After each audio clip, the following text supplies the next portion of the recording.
I was fortunate enough to be given an opportunity to take a first look at the Gemini 1x1 from Litepanels. This is Litepanels' way of bringing their famous 2x1 to you in a smaller form factor, which brings much more portability by adding battery power options that are accessories that are sold separately, while lessening the weight of the entire system. I have to preface this video by saying I didn't get too much time with this light before I had to send it back to Litepanels. And I also wasn't able to put it through any light meter testing. This was an early look at a pre-production model. Therefore, this video is strictly based on my first impressions of using this light for a little over 2 weeks in multiple projects. It is a 1x1 RGB WW LED panel that delivers the full color spectrum, accurate daylight and tungsten, more specifically 2700 to 10,000 Kelvin color temperatures, and pretty much any color imaginable on the spectrum, like I said. The WW designation essentially means that it does 3200 and 5600 Kelvin temperatures natively, which help a lot with CRI and TLCI ratings by giving it a higher accuracy number. Additionally, it comes packed with the ability to do a bunch of different lighting effects. It's pretty lightweight in comparison to its big 2x1 brother, coming in at around 12 pounds or 5.3 kilograms in total. And it gives you the ability to attach the power brick to the yoke directly, making it a super portable and easy to rig system that fits in a multitude of situations. Along with the portability, there is an optional gold or V-mount battery accessory that you can purchase separately that gives you a lot of the options or gives you a lot of portability options with this light.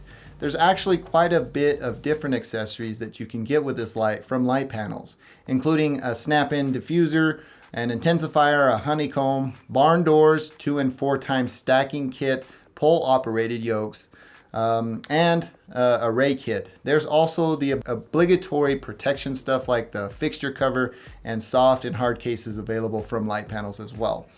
So this light really gives you total control of your lighting situation with 4 lighting modes. CCT mode for true daylight and tungsten with fine tuning, HSI mode to create any color on in the 360 degree color wheel, gel mode to quickly dial up multiple or popular gels that are out there so you don't have to carry them around. And finally, there's an effect mode for a pretty substantial array of creative lighting effects from police lights, fire, TV, all that type of stuff. It's really nice. When you're working with this light and controlling it, it comes very stable and gives you a flicker-free experience at any frame rate or shutter speed. Additionally, it's a powerhouse when it comes to managing intensity because it gives you an ultra smooth stepless dimming option from 0.1% to 100%. It's super awesome. I've never had a light that managed lights in tenths of an increment. I will say on this pre-production model, I did notice some issues from going from 0% to 0.1 and 0.2%. Having the light output kick in at 0.3%, then having to go down to 0.2 and 0.1% respectively to get any output. I think this is a firmware issue with the pre-production model that I'm showing in this video, and I'm pretty sure Litepanels will address it in the final product. Litepanels offers an iOS app with this light that makes it's going to make it super simple to use. I wasn't able to pair the pre-production model to the iOS app because there's something going on with the firmware of this light, which I think is going to be kind of ironed out in the final version. So after talking about all of that, let's take a closer look at the whole light. So here's the rear of the Gemini 1x1 Soft by Litepanels. This is the rear of it, and you can see that this light itself is actively cooled by this fan module here on the back of the light. You can see there's some spacing in between the light here and the actual fan module. And this is passive cooling aluminum here for the light. One really cool thing that I like about this light a lot is that it has one yoke tension and it is evenly balanced. So if I loosen this yoke tension up and I twist it in any of these directions, it will stay. It's really, really nice and can be tightened down easily on one side and one side only. More about the design of this light. Down here you can see the power brick. It is attached to the yoke itself. So if we come around the front side here, you can see that this is detachable by these little tension springs here. Just loosen it up and the power brick comes right off and is detachable. So that's really, really neat. Before we go to the back of this again, there is this diffuser, which is swappable. You just push this little thing here and you can pull the diffuser out, and it is set in place pretty strongly. All right, so now that we have the LEDs exposed, I kind of want to take a closer look at them. Let's turn this light on. These LEDs are high quality and they get a little hot, you know, as you can feel them. This is only 3%. So if we go all the way up to 100, that's only 80, there's 100. You can see the massive output these LEDs put. I quickly want to highlight this little knob here that just attaches to any standard light stand. So here we are at the top of the light. I don't really know if it's the top of the light. I'm just orienting with the logo of the light panels here. DMX out and DMX in has pass-through capabilities with that. There's also this comms port here. I don't necessarily know what that does. You just lift this up and purchase an additional accessory from Litepanels, and you can work with that. So if you know, feel free to leave me a comment down below and let me know what this actually does. Then you have a wireless connectability antenna here. This is detachable, and you got your Ethernet out and in, and a USB connection, so you can update the firmware of this light. So that's all the connectability up on the top of the light. Let's go ahead and swing down towards the bottom. All right, so here we are at the bottom of the light. Let's go ahead and turn this on so we can take a look at the menu system. I haven't removed the plastic yet because I have to send this bad boy back. Anyways, you got a bunch of different menu modes. If we get into the menu mode, you got CCT mode, color mode, effects mode, and settings. So you can get into the settings and all that type of stuff from this knob. Let's hit cancel and go back. Here you can change the saturation of the light. So you can go all the way to no saturation in color mode, or all the way to 100%. It takes a little bit of finagling to get all the way to 100%. And then with this one, you can change the brightness, so we can go all the way to 0.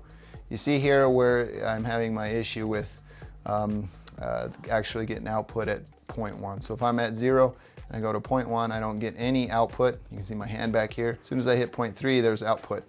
And then I can go down to 0.2 and 0.1. There's output. So I think that's something to do with this pre-production model. But you can see that it is in tenths of an increment. So here we are at 9.8, 9.9, 10% output, and it's crazy bright. So you can get all the way up. You can just blow a whole scene out. It's super powerful. And then there's the power switch over here with an LED indicator showing how the light is working. You can also disable the fan if you want, but I've never had any issues in the short time that I've been using it where it's kind of making too much noise. I shot all my A-roll using this light. It was pretty close to me, within 1.5 feet, and this never kicked on. Granted, I didn't have it too bright because this thing has a lot of output. Then you got all these system and user preset buttons. The system's all down here on the bottom, so you can switch between A and B. I have it set to B, so you can set to, quickly go to 6,000 Kelvin or 5,000, 5,600, 5,000, 4,000, 3,200, and 2,700 quickly. Then you can switch to user and get to those as well. And you can set these as any different presets by pressing and holding. It's a really, really intuitive system. I forgot to mention this is the power port here, and it is disconnected via the power brick that is attached to the yoke, which is, it's awesome. I mean, you can twist this thing all the way around. No problem, never had any issues with it tangling with the yoke or anything like that. It's a really, really nice light. So I'm fully aware that this video is coming off as an ad for Litepanels, and frankly, I can't make this video any other way. I've never used a light of this quality, and I'm having a hard time finding any faults with it, even the pre-production model. It's beautifully constructed and has the performance to match it. I'm going to be very sad to send this back, and I don't want to. I want to keep this thing with me, because it's a fantastic light, and I've never used a light of this quality. It's phenomenal. Now I have something to aspire to when it comes to this light. If you're interested in pricing and availability, it will be linked in the description. That is my affiliate link, so shopping through that gives me a little bit of kickback, costs you nothing to do so, and helps me support content creation on this channel. And if you shop through that, I'd really appreciate it.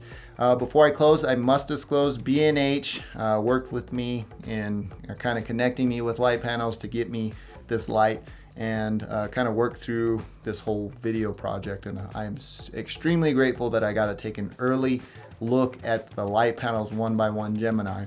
It is Wow. I mean, just wow. I'm not a light aficionado or anything like that, and I've noticed, you know, just having this light right here, it's super quiet, it's cool, and you know, it's an awesome light. Well, that about does it for me in this first impressions and first look at the Gemini 1x1. If you like this video, please feel free to give me a thumbs up. If you didn't, you know what to do. Thank you for taking the time to watch. I am Tomas, and I'll catch you in the next one.